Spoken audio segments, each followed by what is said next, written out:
Bridge. German novel രചയിതാവായ Francis Kafka എഴുതിയ ചെറുകഥയാണ് ബ്രിഡ്ജ്. എഡ്വിൻ മ്യൂവർ, വില്ല എന്നിവരാണ് ഈ കഥയെ ഇംഗ്ലീഷിലേക്ക് വിവർത്തനം ചെയ്തത്. ലണ്ടനിൽ 1933 ബ്രിഡ്ജ് എന്ന കഥയുടെ ഇംഗ്ലീഷ് പതിപ്പ് അച്ചടിച്ചു വന്നത്. 3 പാരഗ്രാഫുകളിലായി എഴുതപ്പെട്ട വളരെ ലളിതമായിട്ടുള്ള ഒരു ചെറുകഥയാണ് ബ്രിഡ്ജ്.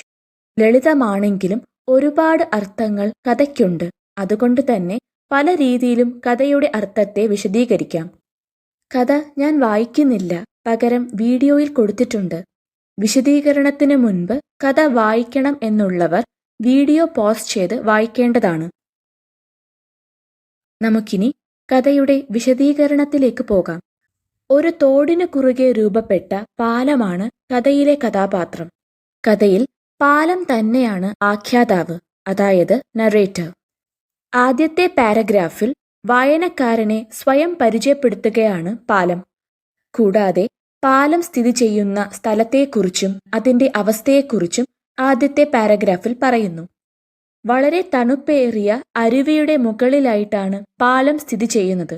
ചെളി പിടിച്ച പ്രദേശത്താണ് പാലമുള്ളത്. ഒരു വശത്ത് തൻ്റെ കാൽവിരലുകളും മറുവശത്ത് തൻ്റെ കൈവിരലുകളും ചെളിയിൽ അള്ളിപ്പിടിച്ചിരിക്കുന്ന രീതിയിലാണ് പാലം സ്ഥിതി ചെയ്യുന്നത്. അതായത് അരുവിയെ നോക്കിക്കൊണ്ട് ഒരു മനുഷ്യൻ കമിഴ്ന്നു കിടക്കുന്നത് പോലെയാണ് പാലം സ്ഥിതി ചെയ്യുന്നത്. പാലത്തിൻ്റെ ഒരു ഭാഗത്തെ സൂചിപ്പിക്കാനാണ് ടെയിൽസ് ഓഫ് കോർട്ട് എന്ന പദം കഥയിൽ ഉൾപ്പെടുത്തിയിട്ടുള്ളത്. ചെളിയിൽ അള്ളിപ്പിടിച്ചിരിക്കുന്ന രീതിയിലാണ് പാലമുള്ളത്. അതായത് പാലത്തിന് ശക്തിക്കുറവുണ്ട്. ശക്തിയില്ലാത്ത, ഉറപ്പില്ലാത്ത പ്രദേശത്താണ് പാലമുള്ളത്. ഇതുവരെ ഒരു സഞ്ചാരി പോലും പാലത്തെ സന്ദർശിച്ചിട്ടില്ല. അതായത് ഒരു വ്യക്തി പോലും ഇതുവരെ പാലത്തിന് കുറുകെ നടന്നിട്ടില്ല. അരുവിക്ക് മുകളിലായി വളരെ ഉയരത്തിലാണ് പാലം സ്ഥിതി ചെയ്യുന്നത്. മനുഷ്യന് പെട്ടെന്ന് എത്തിപ്പെടാൻ പറ്റാത്ത അത്ര ഉയരത്തിൽ. പാലത്തിനെ ഇതുവരെ ആരും സന്ദർശിക്കാത്തത് കൊണ്ട് തന്നെ പാലത്തിന്റെ ഒരു രൂപരേഖ പോലുമില്ല. മാപ്പ് അഥവാ ഭൂപടത്തിൽ പോലും പാലത്തിനെക്കുറിച്ച് ഒരു രേഖയുമില്ല. അതുകൊണ്ട് തന്നെ തന്നെ കാണാൻ വരുന്ന, തന്നിലൂടെ കടന്നുപോകാൻ വരുന്ന ഒരു സഞ്ചാരിക്ക് വേണ്ടി വളരെ കാലം കാത്തിരിക്കുകയായിരുന്നു പാലം. ഇങ്ങനെ പാലത്തിന്റെ രൂപത്തെക്കുറിച്ചും അതിന്റെ അവസ്ഥയെക്കുറിച്ചും ഒരു സഞ്ചാരിക്ക് വേണ്ടിയുള്ള അതിന്റെ കാത്തിരിപ്പിനെക്കുറിച്ചുമാണ് ആദ്യത്തെ പാരഗ്രാഫിൽ പറയുന്നത്. ഒരു പുതിയ കഥാപാത്രത്തെ രണ്ടാമത്തെ പാരഗ്രാഫിൽ കാണാം. തന്റെ അടുത്തേക്ക് ആരോ വരുന്നതായി പാലത്തിന് തോന്നി. കാൽവയ്പുകൾ ശ്രദ്ധിച്ച പാലം അതൊരു മനുഷ്യനാണെന്ന് തിരിച്ചറിഞ്ഞു. അവസാനം പാലത്തിനെ കാണാൻ ഒരു വ്യക്തി വന്നു. ഇതുവരെ പാലം അനുഭവിച്ചു കൊണ്ടിരുന്ന ഏകാന്തത, ഒറ്റപ്പെടൽ ഇവയൊക്കെയാണ് രണ്ടാമത്തെ പാരഗ്രാഫിൽ പറയുന്നത്. പുറം ലോകത്തു നിന്നും മനുഷ്യരിൽ നിന്നും ഇത്രയും കാലം ഒറ്റപ്പെട്ട് ജീവിച്ചത് കൊണ്ട് തന്നെ കുഴപ്പം നിറഞ്ഞ രീതിയിലായിരുന്നു പാലത്തിന്റെ ചിന്തകൾ. ഇതുവരെ ആ ഒറ്റപ്പെടലിന് മാറ്റമില്ലാത്തതുപോലെ തന്നെ പാലത്തിന്റെ ചിന്തകൾക്കും യാതൊരു മാറ്റവും ഉണ്ടായില്ല. യാതൊരു പുരോഗതിയുമില്ലാതെ കുഴപ്പം നിറഞ്ഞ രീതിയിൽ തന്നെ പാലത്തിന്റെ ചിന്തകൾ തുടർന്നു. സഞ്ചാരികൾക്ക് എത്തിപ്പെടാൻ കഴിയാത്ത അത്ര ഉയരത്തിലായതുകൊണ്ടാണ് പുറം ലോകവുമായി പാലത്തിന് ബന്ധമില്ലാതെ പോയത്. നീണ്ട കാത്തിരിപ്പിനൊടുവിൽ തന്നെ കാണാൻ ഒരു സഞ്ചാരി വന്നതിന്റെ സന്തോഷത്തിലാണ് പാലം. ഒരു കാലൊച്ച കേട്ടപ്പോഴുള്ള പാലത്തിന്റെ സന്തോഷം രണ്ടാമത്തെ പാരഗ്രാഫിൽ കാണാം. നീണ്ട കാത്തിരിപ്പിനു ശേഷം തന്നെ കാണാൻ ഒരു സഞ്ചാരി വന്നിരിക്കുകയാണ്. അതുകൊണ്ട് തന്നെ ആ സഞ്ചാരിയെ സ്വീകരിക്കാൻ പാലം സ്വയം തയ്യാറായി. സ്വയമേ അത് ശക്തി പ്രാപിച്ചു. അക്കരയ്ക്ക് എത്തുവാൻ വേണ്ടിയാണ് സഞ്ചാരി പാലത്തിലൂടെ പോകുന്നത്. പാലത്തിന് താഴെ വെള്ളമാണ്. വെള്ളത്തിൽ വീഴാതെ ഒരു അപകടവുമില്ലാതെ സുരക്ഷിതമായി സഞ്ചാരിയെ അക്കരയ്ക്കെത്തിക്കേണ്ടത് പാലത്തിന്റെ കടമയാണ്. സഞ്ചാരിയുടെ സുരക്ഷിതത്വം പാലം സ്വന്തം ഉത്തരവാദിത്തമായി ഏറ്റെടുത്തു. കാലൊച്ചയിലൂടെ അതൊരു മനുഷ്യനാണെന്ന് പാലത്തിനു മനസ്സിലായി.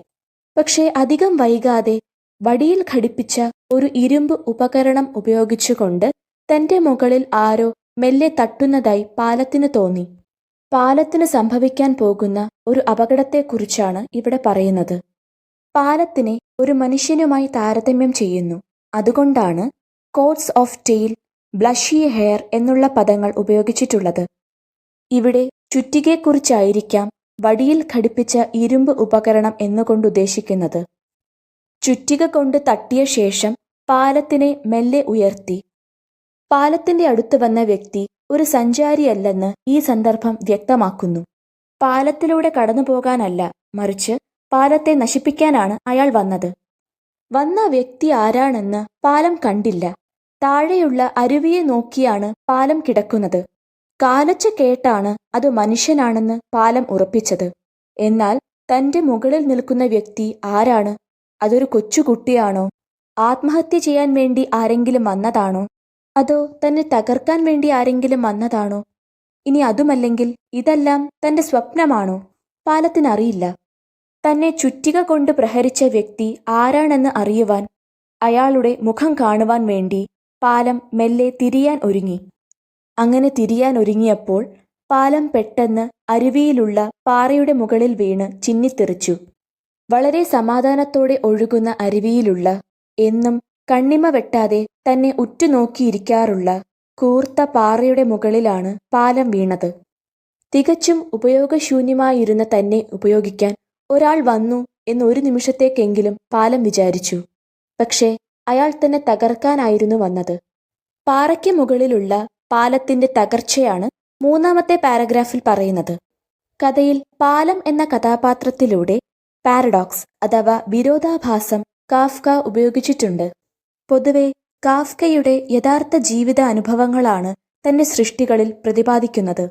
കാഫ്കയ്ക്ക് ഡയറി എഴുതുന്ന സ്വഭാവമുണ്ട്. ഒരിക്കൽ അദ്ദേഹത്തിന്റെ ഡയറിയിൽ "I have become cold again and insensible" ഇങ്ങനെ ഒരു വാചകം എഴുതിയിട്ടുണ്ടായിരുന്നു. ഇതേ വാചകത്തിന് സമാനമായിട്ടുള്ള ഒരു വാക്യം പാലം എന്ന കഥയുടെ ആദ്യ ഭാഗത്തിൽ കാഫ്ക എഴുതിയിട്ടുണ്ട്. ആദ്യത്തെ പാരഗ്രാഫിലുള്ള വരി "I was stiff and called". ഇതിലൂടെ കാഫ്ക തന്റെ യഥാർത്ഥ ജീവിത അനുഭവമായിരിക്കാം ബ്രിഡ്ജ് എന്ന കഥയിലൂടെ പറയാൻ ശ്രമിക്കുന്നത്. കഥയിലുള്ള പാലത്തിനെ പോലെ പുറം ലോകവുമായി ഒറ്റപ്പെട്ട ഏകാന്തമായിട്ടുള്ള ജീവിതമായിരുന്നു കാഫ്കയുടേത്. പൊതുവെ ഓരോ എഴുത്തുകാരെയും പിന്തുണയ്ക്കാൻ അവരുടെ വേണ്ടപ്പെട്ടവരുണ്ടാകും. എന്നാൽ കാഫ്കയെ പിന്തുണയ്ക്കാൻ ആരുമുണ്ടായിരുന്നില്ല. കാഫ്കയുടെ ഈ അവസ്ഥയായിരിക്കാം ആരും എത്തിപ്പെടാത്തത്ര ഉയരത്തിലുള്ള പാലത്തിലൂടെ സൂചിപ്പിക്കുന്നത്. പാലത്തിന്റെ തകർച്ചയിലൂടെ എഴുത്തുകാരൻ സ്വന്തം തകർച്ചയെക്കുറിച്ച് പറയുന്നു. മറ്റുള്ള എഴുത്തുകാർ എന്തെങ്കിലും തകർച്ചയിലോ വിഷമകരമായിട്ടുള്ള അവസ്ഥയിലോ പെട്ടാൽ അവരെ മുൻപോട്ട് കൊണ്ടുവരാൻ ആൾക്കാരുണ്ട്. എന്നാൽ കാഫ്കയെ മുന്നോട്ട് കൊണ്ടുവരാൻ ആരുമില്ല. ഈ കഥ ഫെലിസ് ബോവറുമായിട്ടുള്ള കാഫ്കയുടെ പ്രണയ തകർച്ചയെക്കുറിച്ച് പറയുന്നതായും കരുതപ്പെടുന്നു. ചില ജർമ്മൻ എഴുത്തുകാർ പാലത്തിനെ ഒരു സ്ത്രീ കഥാപാത്രമായി കാണുന്നു. പാലത്തെ നശിപ്പിക്കാൻ വന്നയാൾക്ക് ഒരു പുരുഷന്റെ കഥാപാത്രവും.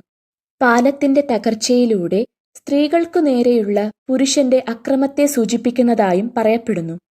ഇതുകൂടാതെ പാലത്തെ ഒരു സാധാരണക്കാരനായും പാലത്തെ തകർക്കാൻ വന്നയാൾ മേലധികാരിയായും സൂചിപ്പിക്കപ്പെടുന്നു.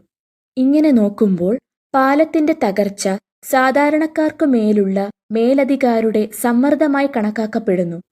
അതുമല്ലെങ്കിൽ ഒരു സാധാരണക്കാരനെ ഉന്നത ജീവിത രീതിയിലേക്ക് കൊണ്ടുവരുന്നതിൽ വീഴ്ച വരുത്തിയ സാമൂഹിക വ്യവസ്ഥയെക്കുറിച്ചാകാം ഈ കഥ പറയുന്നത്.